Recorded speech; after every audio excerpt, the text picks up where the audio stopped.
Sir जैसे मैंने अभी अभी हाल में स्मोकिंग क्विट की है, तो फिर कितने दिन में मुझे फ़ायदा मिल जाएगा? सुष्मिता, बेसिकली बहुत बार patients do come to us and they say कि डॉक्टर साहब हमने 2 हफ्ते पहले स्मोकिंग बंद कर दी और अब हमें छाती में दर्द हो रहा है, तो अब तो नहीं होना चाहिए क्योंकि और ईसीजी में भी चेंजेस आए हैं।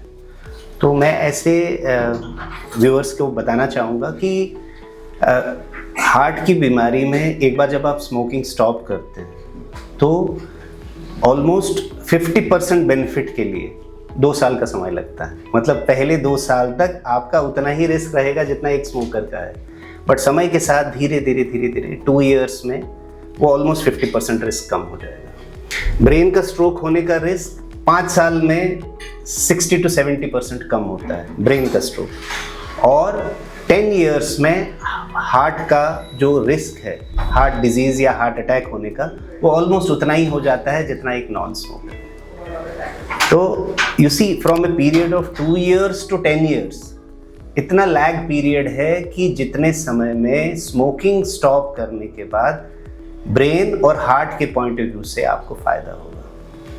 But that does not mean कि मुझे 10 साल में फ़ायदा होगा तो मैं स्मोकिंग नहीं छोड़ूंगा। ऐसे बहुत सारे पेशेंट्स होते हैं जिनके हाई पैक ईयर्स होते हैं। पैक ईयर्स मीन सिगरेट का pack into number of years. तो एक पैक 20 साल तक लेते हो तो 20 पैक ईयर्स हो गया, 2 पैक 20 साल तक लेते हो तो 40 पैक ईयर्स हो गया। तो ये देखा गया है कि जिनका भी 20 पैक ईयर्स से ज़्यादा है, 20 सिगरेट 1 साल तक ले रहे थे या 1 सिगरेट 20 साल तक ले रहे थे, तो 20 पैक ईयर्स हो गया।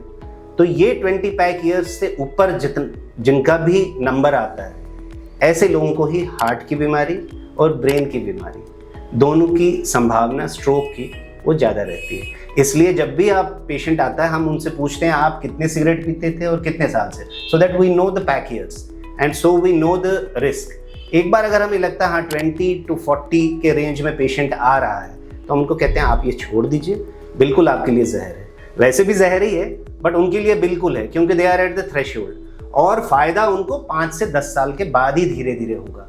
और 10 साल तक अगर आपने स्मोकिंग स्टॉप की है तो रिलेटिवली एक नॉन स्मोकर के जितना रिस्क है बाकी जीवन में आपको फिर for both heart as well as brain strokes. Thank you.